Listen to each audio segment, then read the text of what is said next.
श्रीमन्महागणाधिपतये नमः। सदानिवृक्षस्य मूलादिवासात् सदाश्रावणं तिक्तमप्यप्रियन्तं तरुं कल्पवृक्षादिकं साधयन्तं नमामीश्वरं सद्गुरुं साईनाथं। సాయినాథ పరబ్రహ్మణే నమః. విశ్వకర్మ పరబ్రహ్మణే నమః. ప్రతి ఒక్కరికి ప్రస్తుత కాలంలో ఎన్నో రకాలుగా జీవితంలో అభివృద్ధి చెందాలని ప్రయత్నం చేస్తున్న ప్రతి ఒక్కరికి కూడా ఒక ఆశ అనేది జ్యోతిష్ శాస్త్రాన్ని ఆధారం చేసుకొని వారి వారి పేర్లను బట్టి రాసుల ప్రకారం కొన్ని జాతకరీత్యా పరిశీలనలో తెలుసుకొని ఆచరించి ఎంతోమంది సక్సెస్ అయ్యి అద్భుతాలు సృష్టించిన వాళ్ళు ఉన్నారు. కొందరు జాతకంలో ఎదుర్కొంటున్న సమస్యలకు ఇబ్బంది పడుతున్న వారు ఉన్నారు. అటువంటి సందర్భంలో ప్రత్యేకంగా మనకు అమావాస్య పౌర్ణమి ప్రతి 15 రోజులకు ఎలా అయితే వస్తుందో అదేవిధంగా ఇదే 2025వ సంవత్సరము సెప్టెంబర్ మాసంలో 21, 22 తారీఖుల్లో కేతుగ్రస్త పాక్షిక సూర్యగ్రహణం ఏర్పడుతుంది. గురువుగారు ఇన్నాళ్ళు రాసుల ప్రకారం చెప్తున్నారు కదా, ప్రత్యేకంగా ఈ యొక్క గ్రహణం గురించి చెప్పడంలో మీ యొక్క ఆంతర్యం ఏమిటి అని మీకు సందేహం కలగవచ్చు. తప్పకుండా తెలియజేస్తాను. మనము ప్రతి ఒక్కరం కూడా జీవితంలో సక్సెస్ అవ్వడానికి చేసే ప్రయత్నాలలో కొత్త కొత్త అంశాల కోసం తెలుసుకునే ప్రయత్నం చేస్తూ ఉంటాం. ఇప్పుడున్న పరిస్థితుల్లో ఎన్నో రకాలుగా సక్సెస్ అవ్వడానికి ప్రయత్నం చేస్తూ విఫలమవుతున్న కొందరికి ఈ యొక్క గ్రహణము ఎంతో ఉన్నతమైన అవకాశాలను కల్పించడానికి అవకాశం ఉంది. కొందరి జీవితాల్లో సామాన్యమైన ఫలితాలను ఇస్తుంది. కొందరి జీవితాల్లో ఇబ్బందికరమైన పరిస్థితులను ముందుగా తెలుసుకొని జాగ్రత్త పడడానికి అవకాశం ఉంది. ప్రత్యేకంగా ఈ యొక్క గ్రహణం గురించి మనం చర్చించుకునే అంశంలో సూర్యుడు చంద్రుడు సంయోగ కాలంలో మనకు ఈ యొక్క అమావాస్య అనేది ఏర్పడుతుంది. ఆ అమావాస్య ఏర్పడే సందర్భంలో రాహుగ్రహం కానీ కేతుగ్రహంతో దగ్గరగా సంచరిస్తున్నప్పుడు ఆయా గ్రహాల సంయోగంలో ఈ యొక్క గ్రహణం ఏర్పడుతుంది. ప్రస్తుత కాలంలో కన్యా రాశిలో ఈ యొక్క గ్రహణం ఏర్పడుతుంది. కేతువు దగ్గరగా ఉండడం వల్ల కేతుగ్రస్త పాక్షిక సూర్యగ్రహణంగా దీన్ని తెలియజేయడం జరుగుతుంది. ఇందులో మనం జరగబోయే మార్పుల గురించి తెలుసుకుందాం. ముందు ఉదాహరణకు 1918లో స్పానిష్ ఫ్లూ అని సెప్టెంబర్లో వచ్చిన గ్రహణం వల్ల కోట్లాది మంది జనం కాలం చేయడం మనం చరిత్రలో తిరగేస్తే తెలుసుకోవచ్చు. అదేవిధంగా 1962లో చైనా యుద్ధం జరిగింది. ఆ యుద్ధంలో కూడా ఎంతోమంది క్షతగాత్రులైన వాళ్ళని మనం గమనించవచ్చు. ఆ తదుపరి 2001లో గుజరాత్లో భూకంపం వచ్చి ఎంతోమంది ప్రాణ నష్టం జరగడాన్ని మనం తెలుసుకోవచ్చు.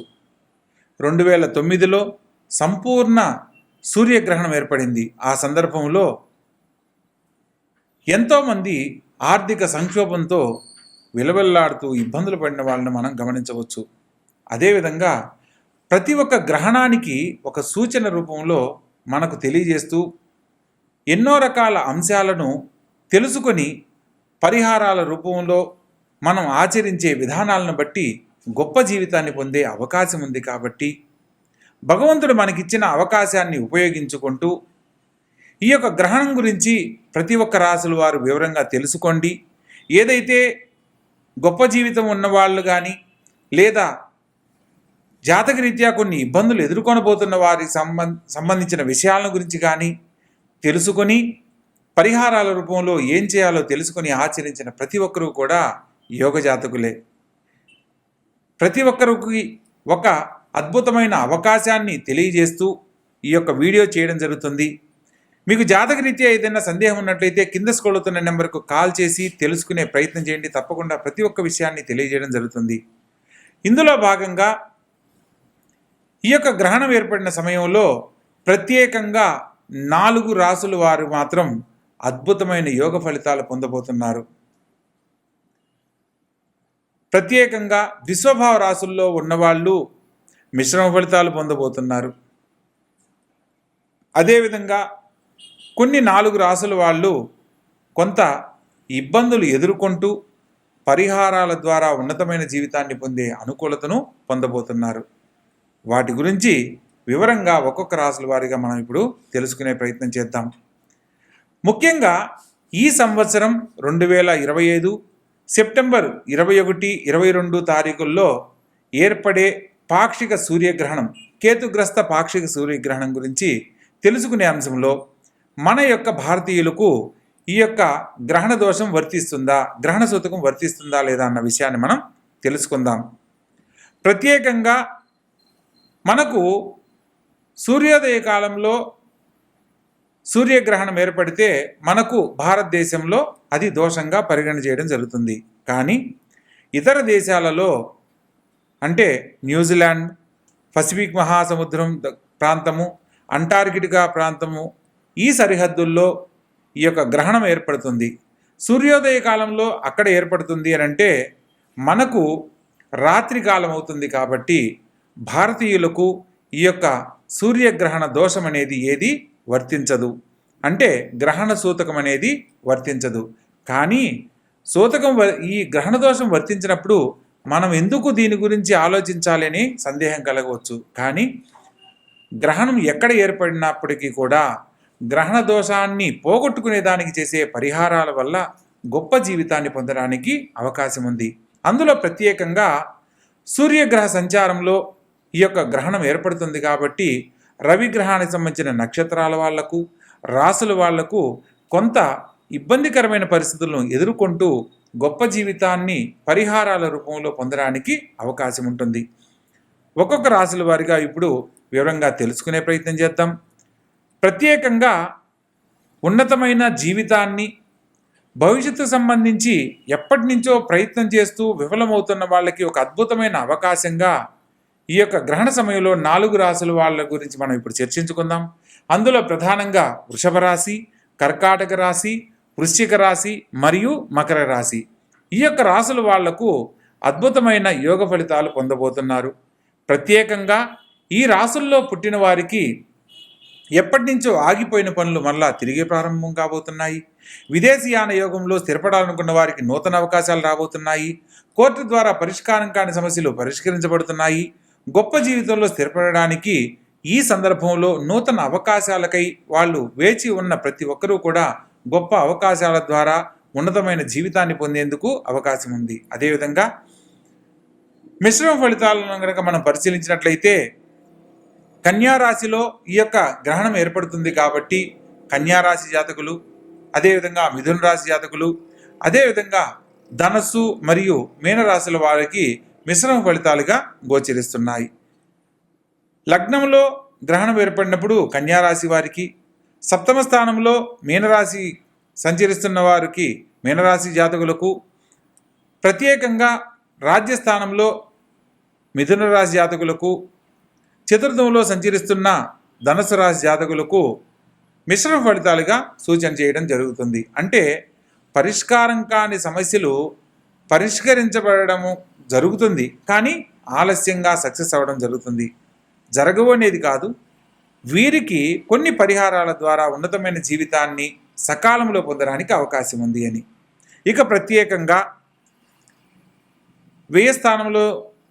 వ్యయ స్థానం సూర్యుడికి సంబంధించిన సింహరాశి అవుతుంది. అందుకని సింహరాశి మరియు తులారాశి, అదేవిధంగా కుంభరాశి మరియు మేషరాశి జాతకులకు ఈ యొక్క గ్రహణ సూతకం సంబంధించిన కొన్ని పరిహారాల ద్వారా గొప్ప జీవితాన్ని పొందే అనుకూలత ఉంది. ముఖ్యంగా ఈ యొక్క గ్రహణ కాలము ఇతర దేశాలలో వ్యాప్తి చెందుతుంది. కాబట్టి ప్రత్యేకంగా ఆ ప్రాంతంలో సాయంత్రం 5:30 ప్రారంభ సమయముగాను, గ్రహణ సమయం 7:43 ఈ యొక్క గ్రహణం ముగింపు కాలం 9:54 రాత్రి సమయంగా తెలియజేయడం జరుగుతుంది.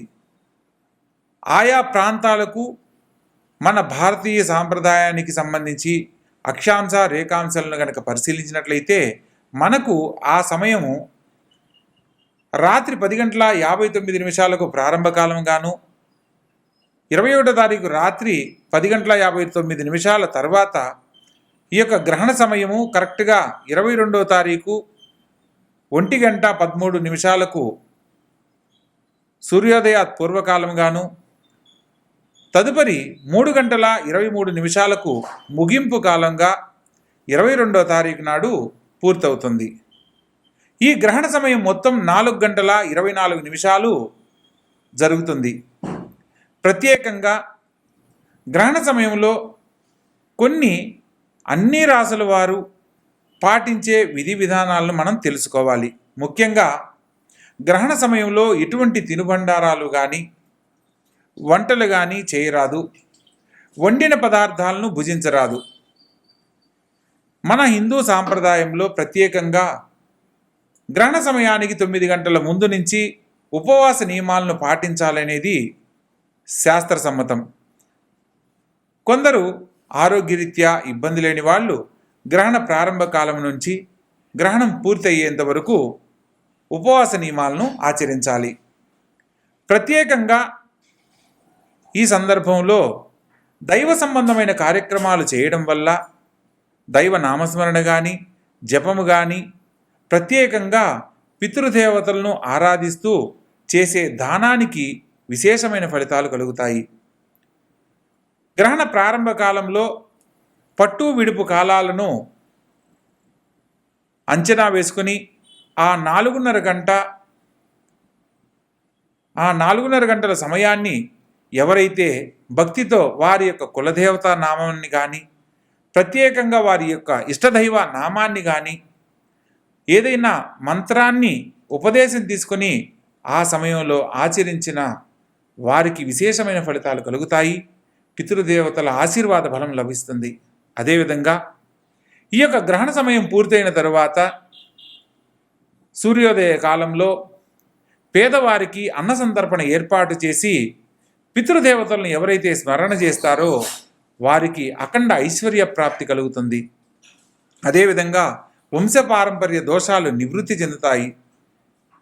ఎవరి కుటుంబంలో అయితే సంతాన దోషాల వల్ల ఇబ్బందులు కలుగుతూ ఇబ్బంది పడుతున్నారో వారికి సంతానలేమి సమస్యలు తొలగిపోయి పితృదేవతల ఆశీర్వాద బలంతో సత్సంతాన భాగ్యాన్ని పొందే అనుకూలత లభిస్తుంది.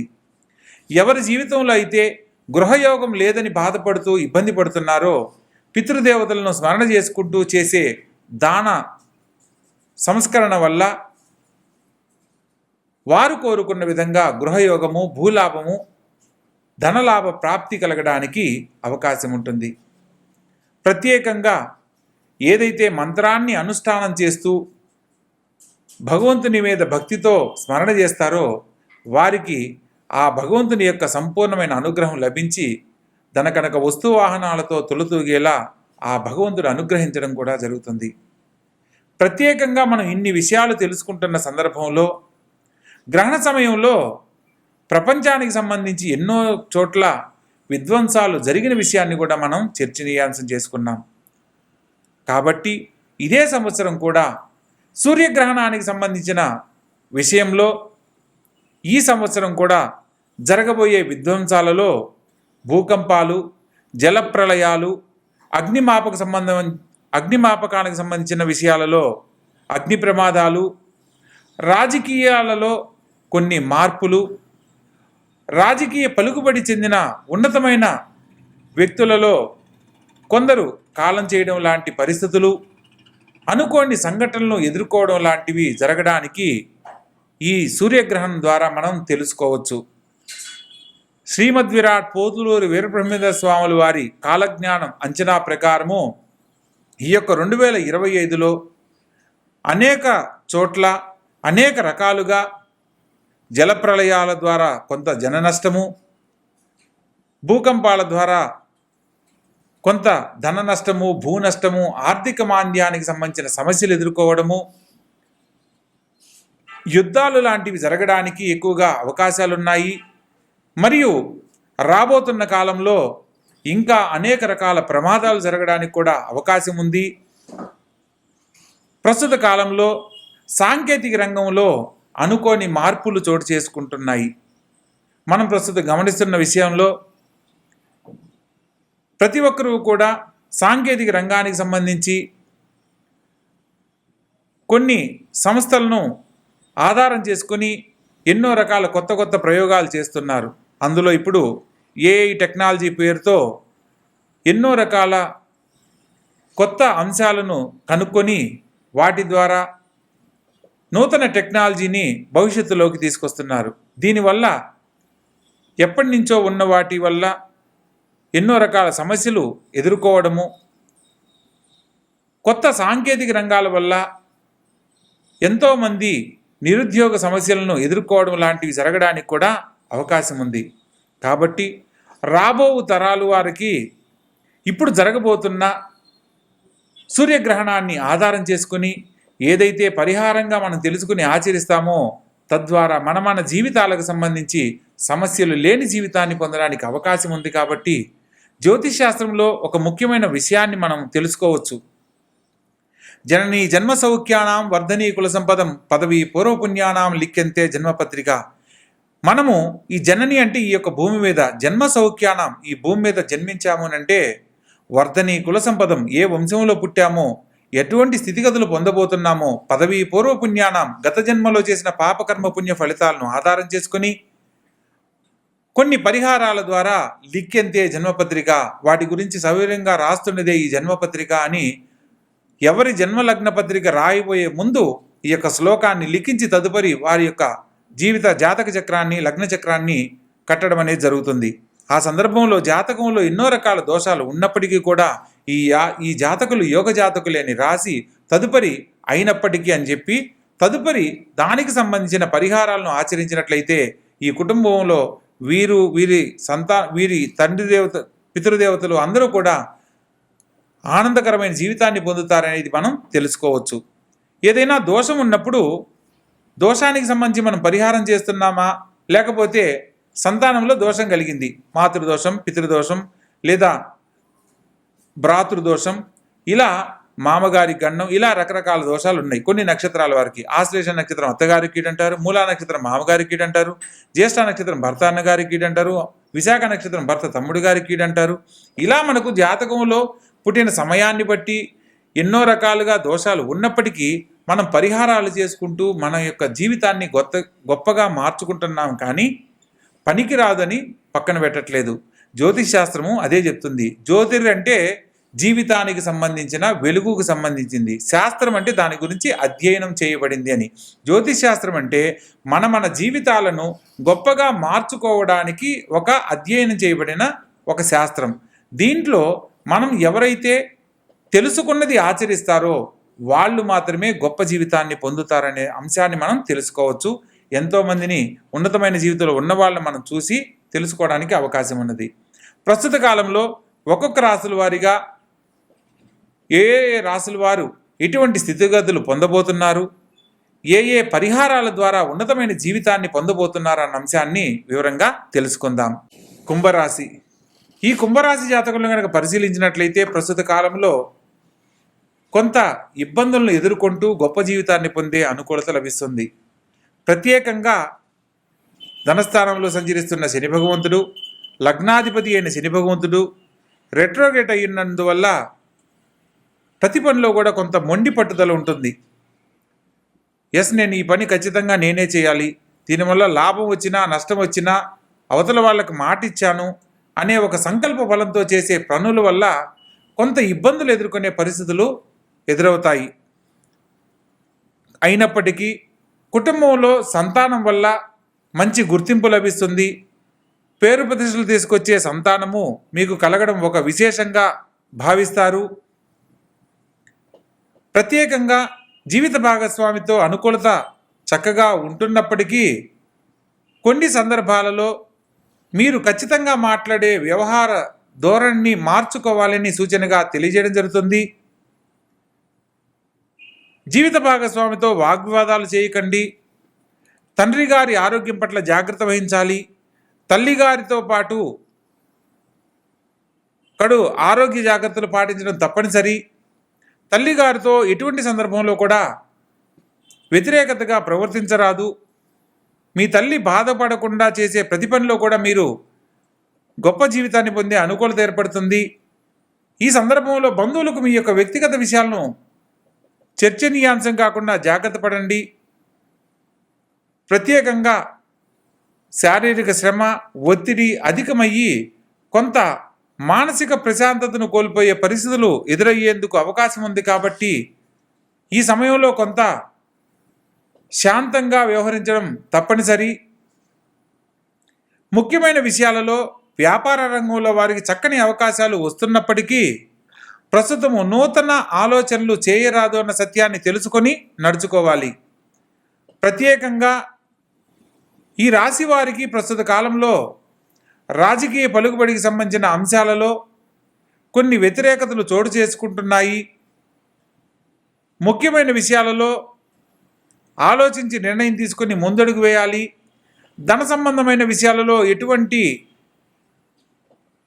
సంతకాల మీద సైన్లు చేయడం కానీ, నూతన ఒప్పందాలకై సైన్లు చేపట్టడం కానీ, లేదా ధనానికి సంబంధించిన విషయాల్లో మధ్యవర్తులుగా వ్యవహరించడం కానీ అస్సలు చేయరాదని సూచనగా తెలియజేయడం జరుగుతుంది.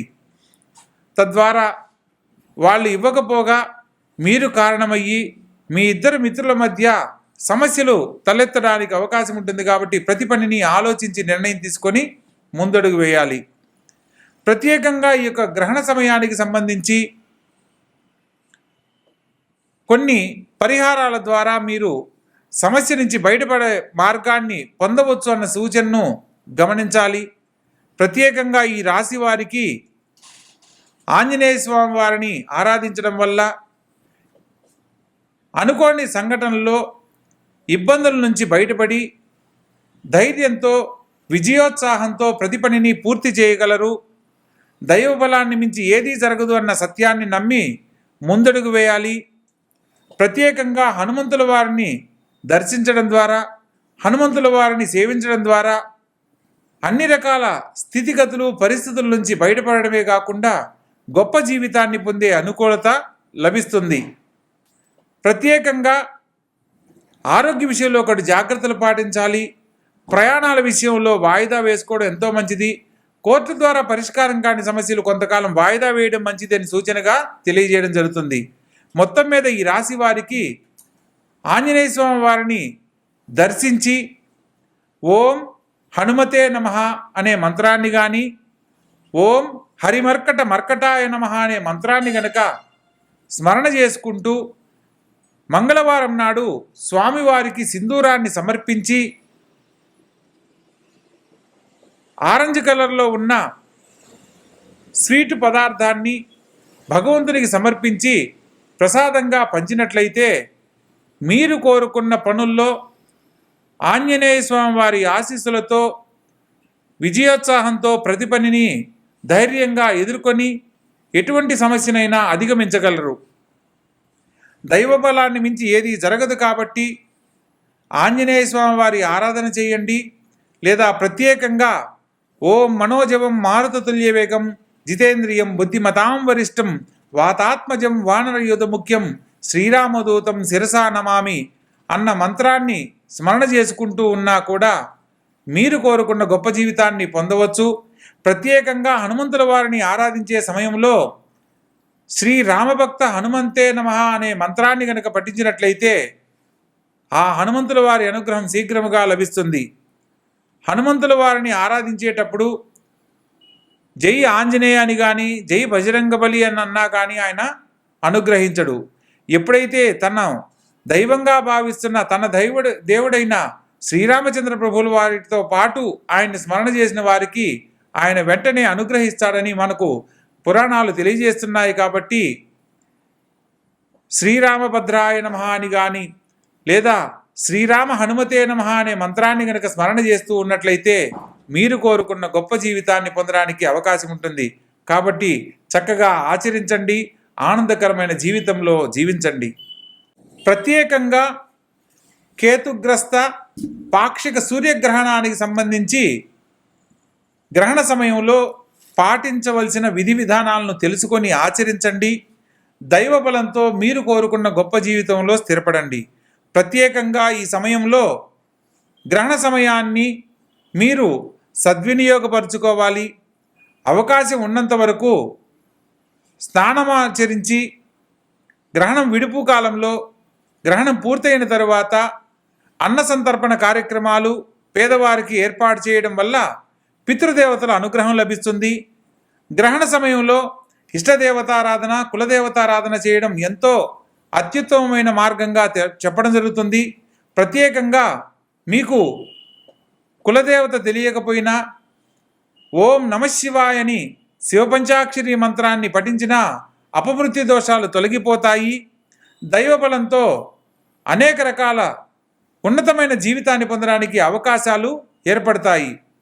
ప్రతి ఒక్కరి జీవితంలో ఎదుర్కొంటున్న అనేక రకాల సమస్యల నుంచి బయటపడడానికి ఈ యొక్క గ్రహణ సమయం కూడా మనకు ఉన్నతమైన జీవితాన్ని అందిస్తుంది అన్న సత్యాన్ని తెలుసుకొని నడుచుకోవాలి.